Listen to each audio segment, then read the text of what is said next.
Olá, amigas e amigos. Eu sou o professor Márcio Gomes e ajudo você a gabaritar atualidades. Sejam muito bem-vindas e muito bem-vindos ao nosso Giro da Semana. Na aula de hoje, conversarei sobre fatos noticiados entre os dias 5 e 11 de abril de 2026. E o primeiro tema da nossa aula envolve Líbano e Israel. Lerei a manchete e depois comentaremos sobre o tema. Líbano diz que ataques israelenses já deixaram mais de 2.000 mortos desde março. É o seguinte: há uma ofensiva, há um conjunto de ações por parte de Israel em território libanês, especialmente no sul do Líbano. Vamos destacar, vamos criar o nosso esqueminha de estudo: Líbano e Israel. Israel é um país predominantemente constituído por judeus, beleza? Já o Líbano possui uma diversidade.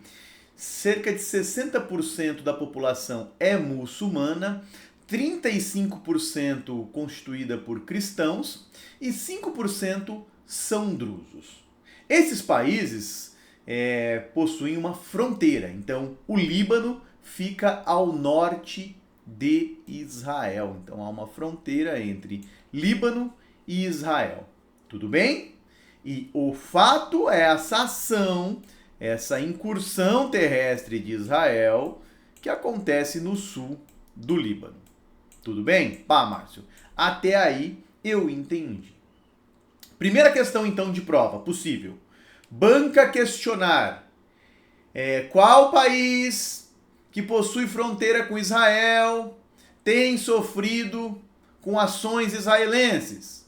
O Líbano. Tudo bem? Ok. Agora vamos ao contexto. O contexto é o seguinte. Volto para o finalzinho de fevereiro. Tivemos uma ação, então vamos lá, fevereiro. Construa uma linha do tempo aí no seu caderninho de estudos. Tivemos uma ação de Israel e Estados Unidos no Irã. Um ataque. Esse ataque, inclusive, matou o Ayatollah, o líder supremo do Irã, Ali Khamenei. Lembraram? Falamos disso aqui no canal. Então, ataque no Irã de Israel e dos Estados Unidos.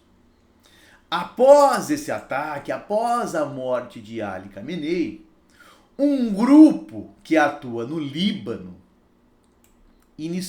prometeu ofensivas contra Israel.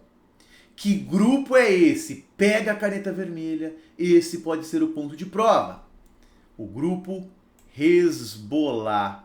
Márcio, eu nunca ouvi falar sobre esse grupo, ou então eu conheço pouco sobre esse grupo. Vamos entender o que é o Hezbollah. Mais ou menos entre os anos 70 e 90, o Líbano conviveu com uma guerra civil. Tá? Nos anos 80, Israel invadiu o Líbano.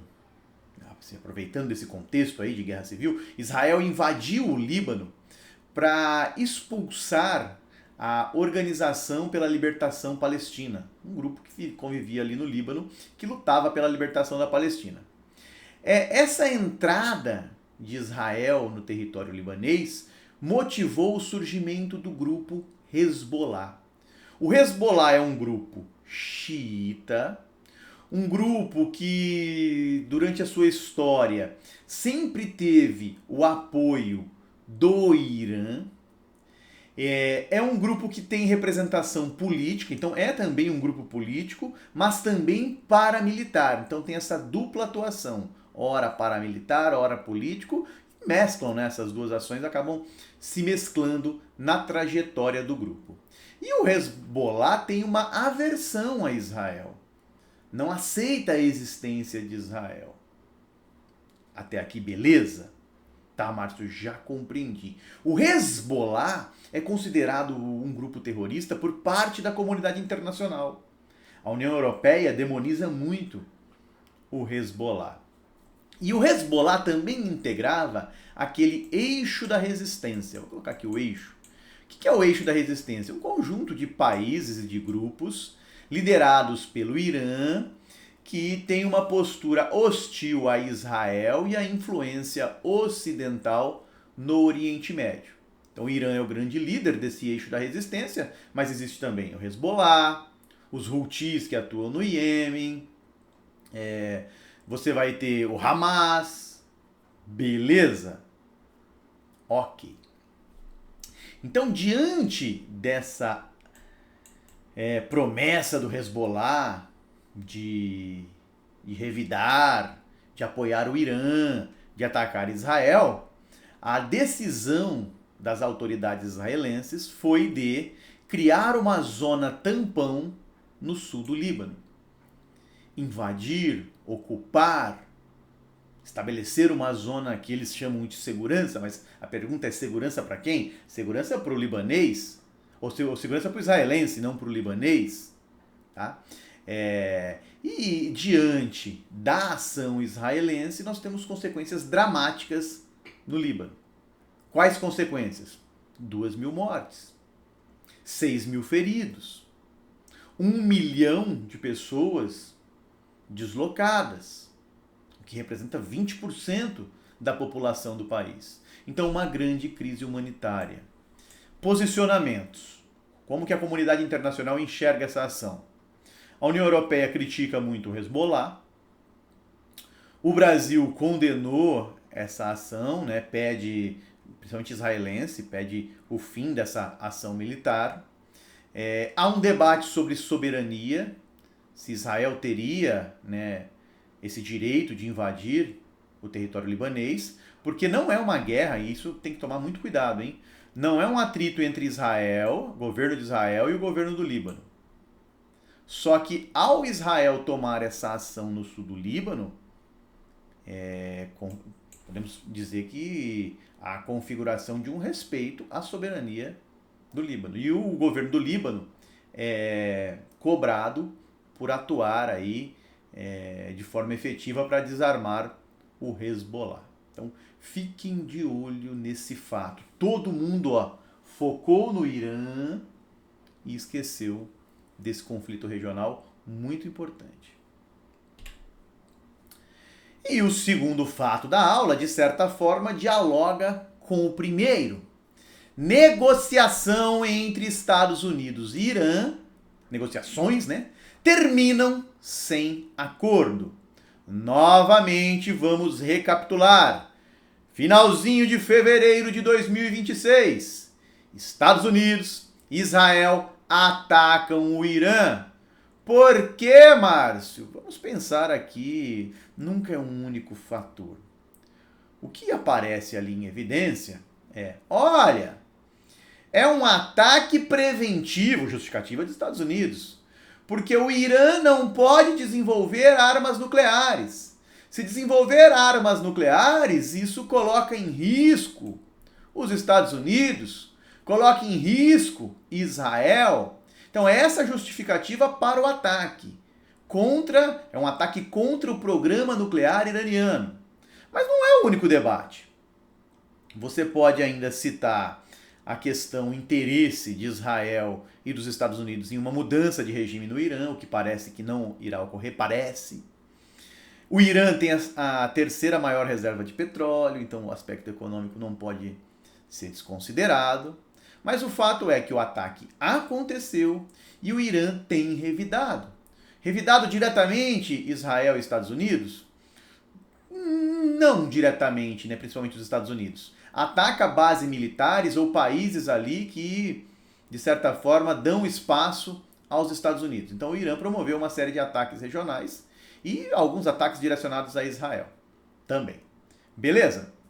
E uma grande arma política do Irã é o fechamento do Estreito de Hormuz. Podemos falar que é uma arma política e econômica.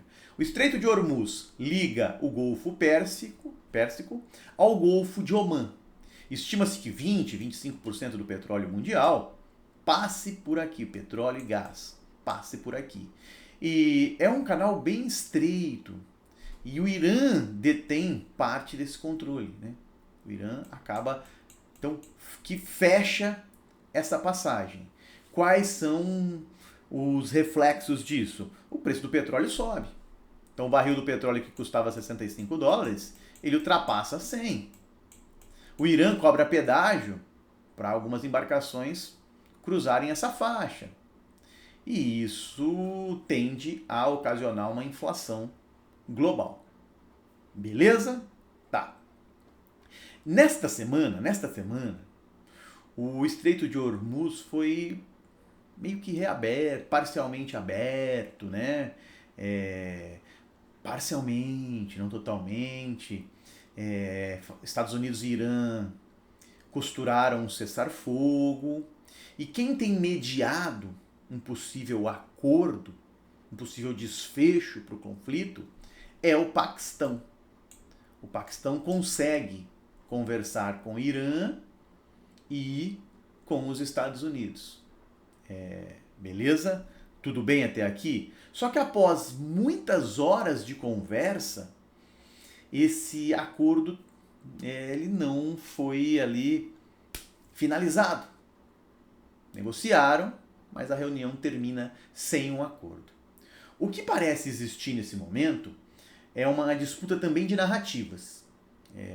Os Estados Unidos alegam que são vencedores diante da situação e o Irã também alega que é o vencedor diante da situação. Ainda uma interrogação sobre como isso vai acabar. Márcio, mas por que não chegaram a um acordo? Alguns elementos merecem atenção. Primeiro, questão do Líbano. O Irã quer inserir nas pautas aí que a ação israelense no Líbano seja interrompida. E Estados Unidos afirma que a questão do Líbano não fará parte do acordo. Então é um ponto de divergência. Quer um outro ponto de divergência?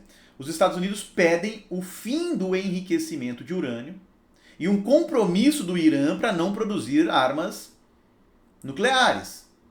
E o Irã é resistente nesse ponto. Controle do Estreito de Hormuz. O Irã insiste em manter soberania ali. E os Estados Unidos querem um controle internacional para evitar que isso aconteça no momento futuro. E a desconfiança mútua? Como assim desconfiança mútua? Os Estados Unidos não acreditam muito no Irã e nem o Irã nos Estados Unidos. Certo? Então, atenção nesse fato, hein? Esse tema, Estados Unidos e Irã, deve tomar conta de questões de prova por todo o ano de 2026. Então, é um fato que merece, sim, todo o nosso cuidado. Bom, agora os dois fatos mais robustos, mais complexos da aula foram tratados.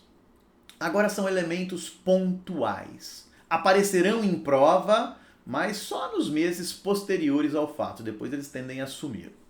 Por exemplo, a missão Artemis II.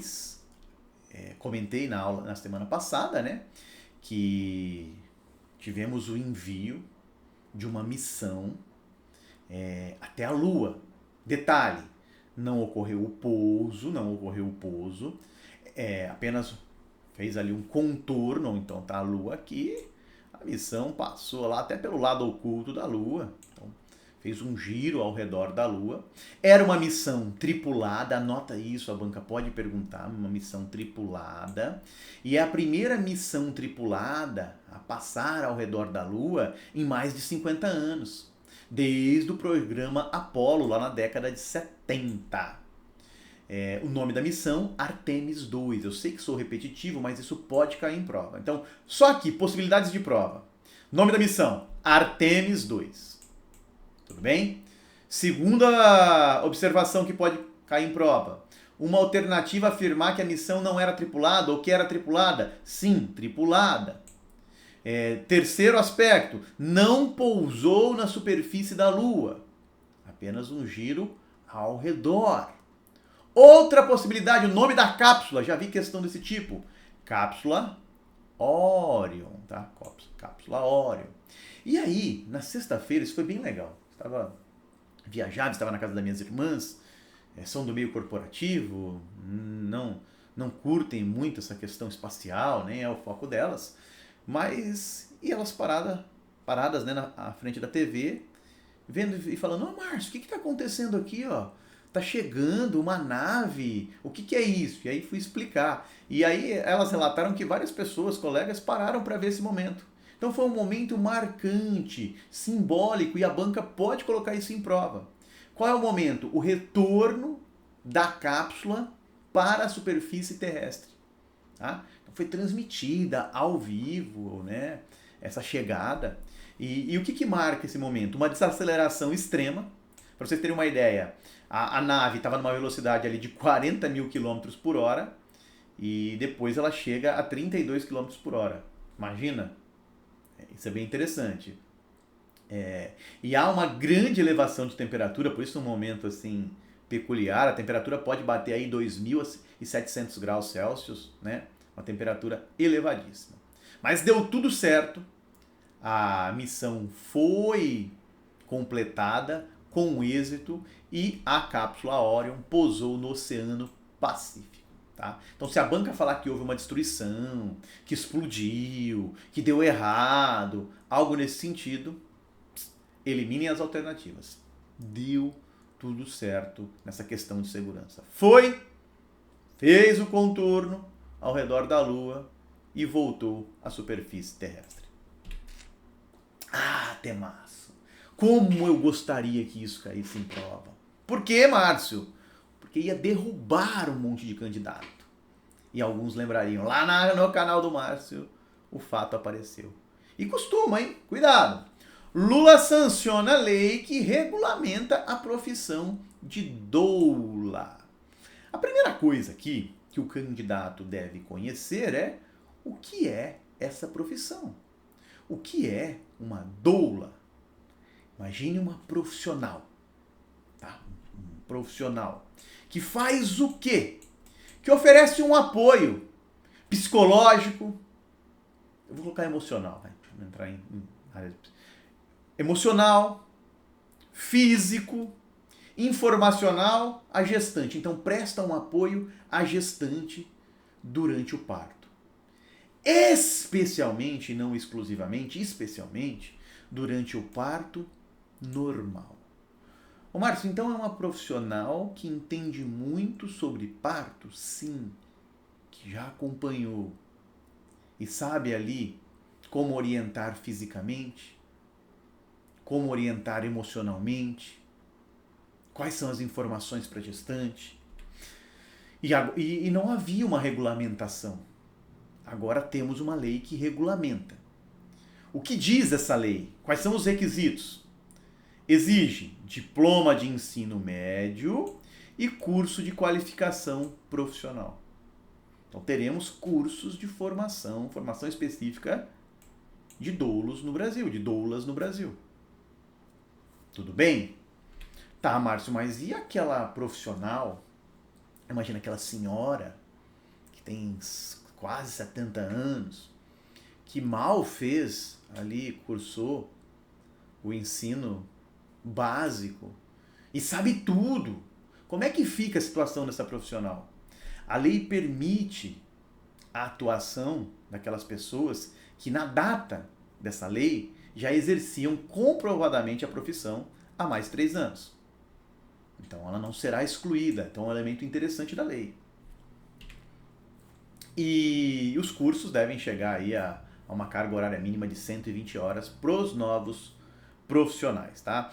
Outros elementos que merecem atuação, essa profissional ela tem direito a ingressar em hospitais e maternidades.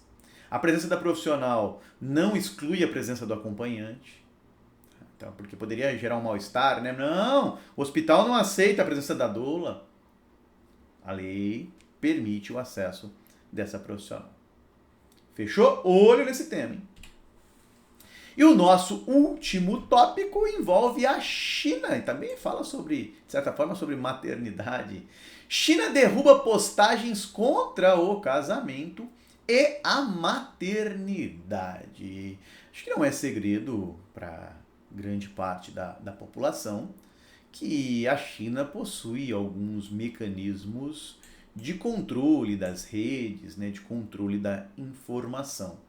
Beleza? Então, o governo chinês intensificou, né, criou uma nova modalidade, ou posso falar que deu um novo passo numa campanha de controle de conteúdo online.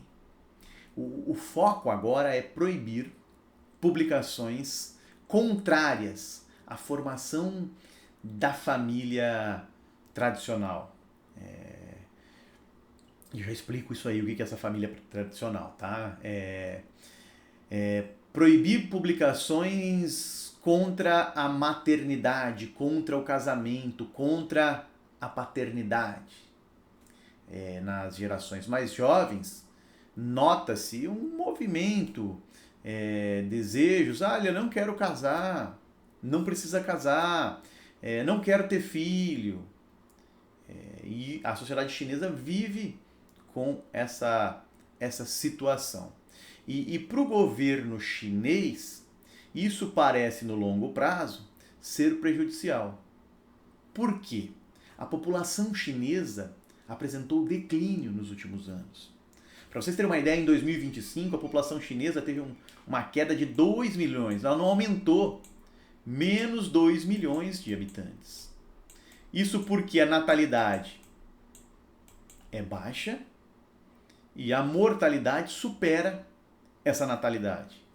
Então você tem um reflexo demográfico. Durante muito tempo na China existiu a política do filho único. Famílias podiam ter um único filho. A China era o país mais populoso do mundo. Perdeu recentemente esse posto para a Índia, mas é o segundo país mais populoso do mundo, mais de 1 milhão de habitantes. Então, em certo momento histórico, a política do filho único, ela era um mecanismo ali de segurança para evitar um boom maior ainda da população e problemas estruturais. Hoje, esse cenário mudou. A China começou a incentivar o segundo filho, o terceiro filho, e mesmo com esses incentivos, ainda não há ali um número perto do desejado pelo governo, para que ocorra uma reposição da população. Então você tende a possuir aí nos próximos anos prejuízos na questão da previdência, na questão da mão de obra ativa. Tá? Então, para enfrentar esse cenário, a China agora busca também um controle de conteúdo online. Evitar discursos, manifestações, né, proliferação de visões contrárias ao casamento, à paternidade, à maternidade. Fiquem de olho nesse fato, hein? Já caiu em prova, pode voltar a surgir e mais do que uma questão objetiva, pode ser um tema de redação.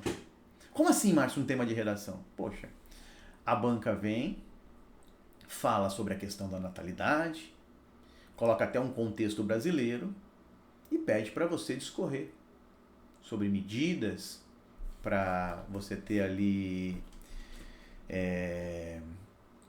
vamos dizer assim, evitar uma perda populacional, ter uma reposição populacional. E entre os exemplos você pode citar a China. Um bom argumento aí. Galera, agradeço a companhia de vocês. Espero que a aula tenha contribuído nesse processo de preparação para concursos públicos. E se você puder e quiser, é claro, curta esse vídeo, compartilha com um amigo, deixe o seu comentário, isso ajuda aí com o algoritmo, leve o vídeo para mais pessoas. E o Márcio está lá diariamente, agora sim, diariamente no Instagram, com dicas sobre atualidades, geografia, ciências humanas e conhecimentos gerais. Muito obrigado pela companhia de vocês e até a próxima aula. Um abraço!